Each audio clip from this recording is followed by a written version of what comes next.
Good evening, everyone. And I think this is going to be a challenging session simply because after that session where you had a very popular Bollywood actress, we are now talking some very serious stuff about very serious challenges that the world is facing. We'll try and make it pacey. And thank you so much, Excellency, for patiently waiting. I won't be singing the answers. Okay. As we start this, these are questions, Ambassador, that I had sent you about a week back, and how fluid the situation is that none of them seem relevant now. They look dated. That's how fluid the situation is in West Asia right now. But let me start by asking, the attack that took place on Prime Minister Netanyahu's residence, how do you think that has altered the course of an ongoing conflict where the world is seeking a solution? Is it becoming even more evasive and far-fetched now? Well, I'm not sure it became more evasive. I think that the fact that we have begun to do the job in terms of neutralizing the threats, first of all in the south and now in the north, is going to take us sooner than later to the de-escalation of the conflict. We have to remember that this is not a regular conflict. This is a conflict not about territory. It's a conflict about the existence of Israel. Because what Iran and their proxies are trying to do, basically, is to eradicate our country. So this is what we are fighting for, and when you are fighting for a thing like that, it's very difficult to change the ideology of the other side. So what we want to do is create a situation in which we can deter those people that want to eradicate us from continuing their violence. We have very defined goals. The cabinet of Israel has defined very specific goals to eradicate the military capabilities of Hamas in Gaza, to bring back the hostages, and to make sure that Hamas doesn't rearm and regroup. And in the north, what we want to achieve is a situation in which our communities, 60,000 people, up to 70,000, can go safely back to their homes. So it's not something that is far-fetched. We need 1701 resolution of the UN Security Council implemented, and the problem was that in the past, it wasn't implemented. So we have to find a mechanism. Today, the envoy of President Biden, Amos Hochstein, is in Beirut, and we want to achieve a situation in which we can actually reach a ceasefire, but under conditions that will be safe for our population. On all your three conditions, what many are saying, whether it's the experts or the West, they are saying that it's now becoming a case of shifting goalposts, whether it is about the hostages release, whether it's about the war which started in Gaza and has now expanded to Lebanon, and also about the fact that a ceasefire, it was on the table but wasn't considered by Israel. How do you respond to all those three charges? Well, first of all, as I said, the defined goals were defined by the cabinet. They didn't change.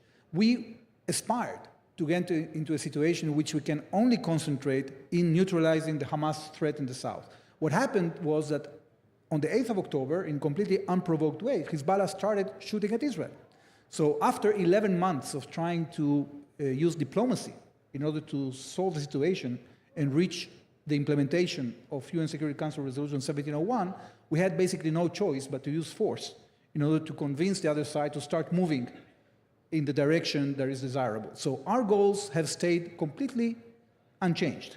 What has happened is that Iran has decided to escalate by expanding this conflict from Gaza to Lebanon, to Yemen, to Syria, to Iraq, and then, of course, by directly attacking Israel with a barrage of ballistic missiles that is unprecedented in the history of warfare. Reports say that Israel hasn't responded to that attack, that 1st of October attack by Iran, those 200 missiles.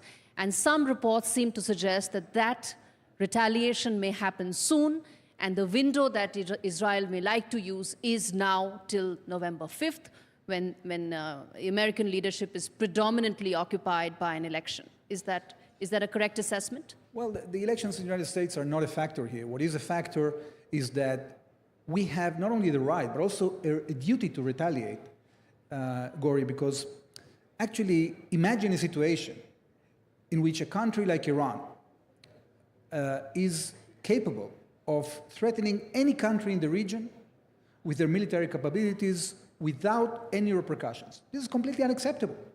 So we have to, if we want to promote stability and prosperity in our region, and we are doing that with a lot of our neighbors. We have peace agreements with Egypt, with Jordan. We have done the Abraham Accords with the UAE, with Bahrain, with Morocco, with Sudan. We have advanced informal dialogue with Saudi Arabia and many other Arab countries. If we want to promote stability, we need to build the building blocks that are necessary. A security building block that is being done with the help of the United States through CENTCOM, and we have proved now, following this attack from Iran, that we are capable of defending the skies of the Middle East from this Iranian threat. But we cannot be in a situation in which the Iranians will feel free to attack us at any point. And that's why that security building block has to be complemented by our retaliation.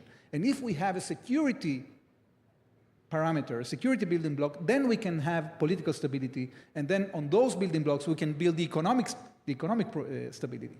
So it depends on whether we succeed in our military operation to deter these aggressors from ever attacking us again.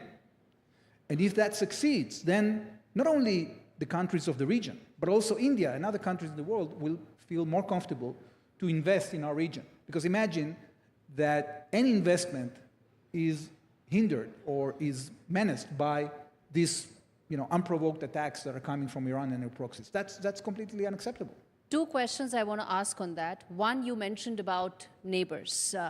There are now many experts who feel that the present situation and the ongoing conflict has opened doors for Iran to build some connects with some of the other states, and traditional rivalries between the Saudis and Iranians in the past, some of them could be probably ironed out, if not completely, then enough to ensure that there could be an anti-Israel united front. How do you respond to that? Well, I think it's not realistic, and I'll tell you why. Because many countries in the region see in Iran a threat. They are not feeling threatened by Israel. On the contrary, many countries in the region see in Israel an opportunity to build this security regime and to acquire the capabilities that they need in order to create a prosperous and stable society. So there is a conflict between Sunnis and Shiites in West Asia. There is a situation that following the Arab Spring, so-called in 2010, the Arab state system collapsed partially, and into that vacuum, all the radical movements, including Iran, have penetrated. And that's how they've been able to control today 4 Arab capitals: Beirut, Damascus, Baghdad, and Sana'a.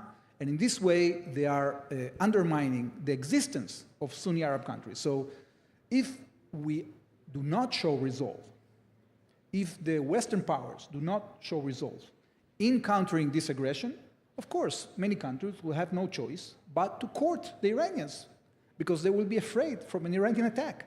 So they will, try to impede that, not because they feel friendship to Iran, but because they are afraid of it. Okay? So do we want such an environment to develop in our region? I think that the answer is no.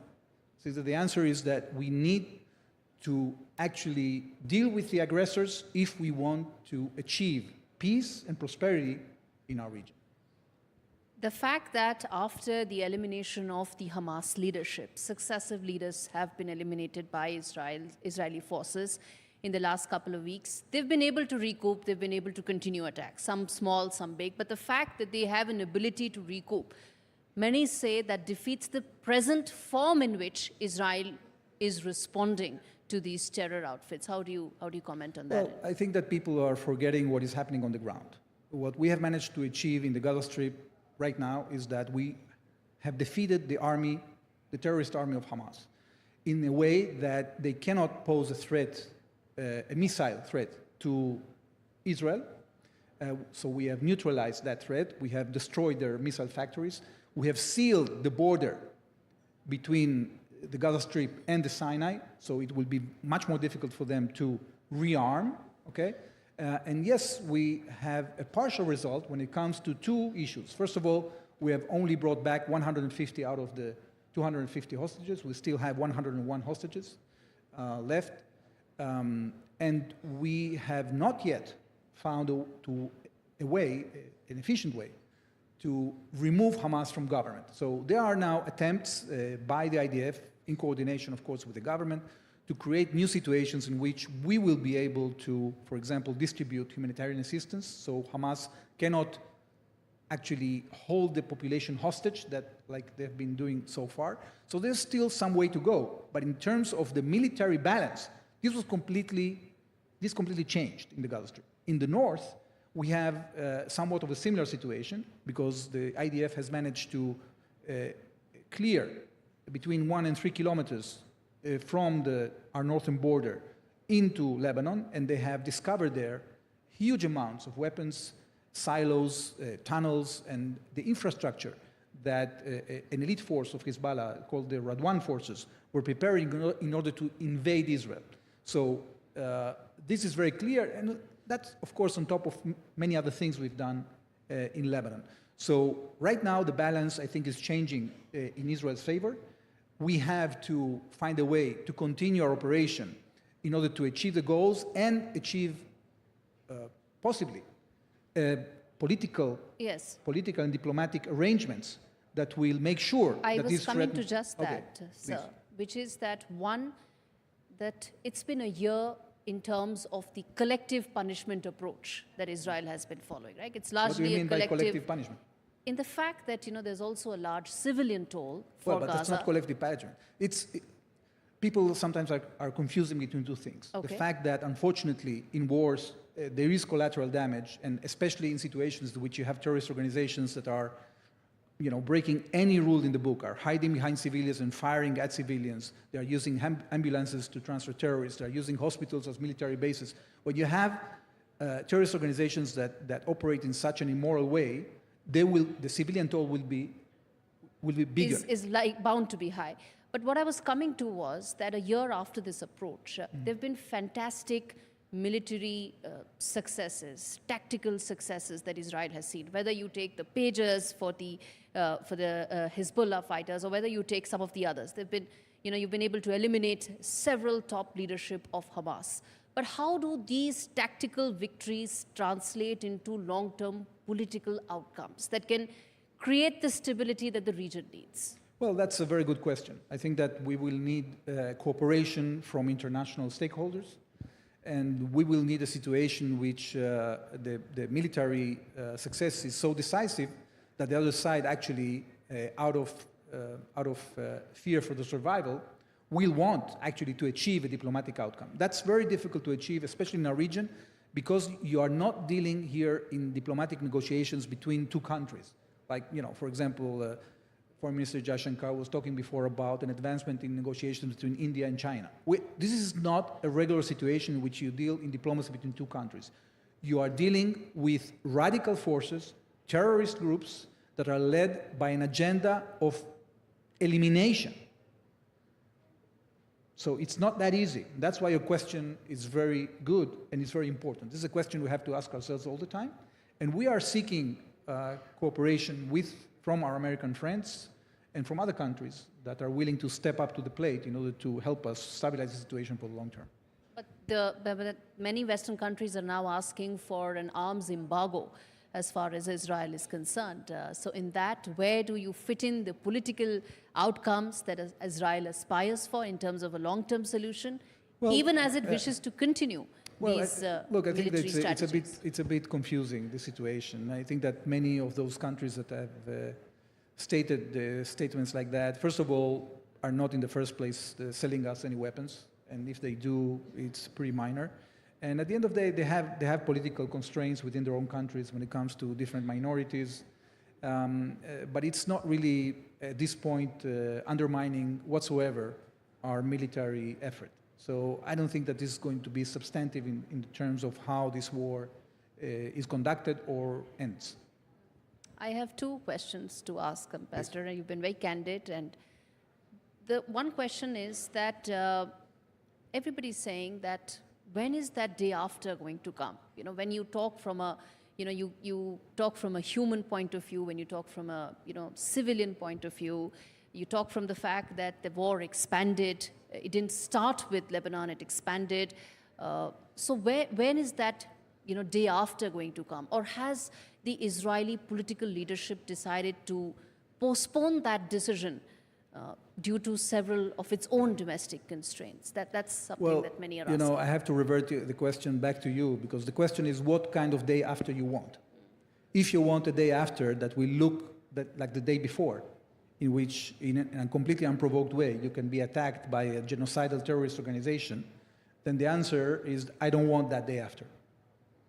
My day after is a day after in which we achieve military and political and diplomatic arrangements that will give us stability for the long term. And unfortunately, because of the decision of Iran to expand this war, this wasn't Israel's decision. As I told you at the beginning, we tried to stay confined to defend ourselves from the terrible attack against our communities on the 7th of October, one of the most savage attacks ever seen since the Holocaust in Israel, okay? So we wanted to stay focused on that. We didn't choose to expand this conflict. There were other parties that chose to do so. So we will have to give a proper answer to that.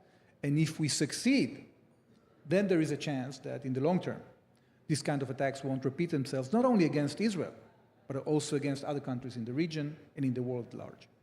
There are 7 fronts. You're right about the fact that these terrorist organizations have tentacles and it's a 7-front war. But this session is about Israel's strategy for the region going forward. Yeah.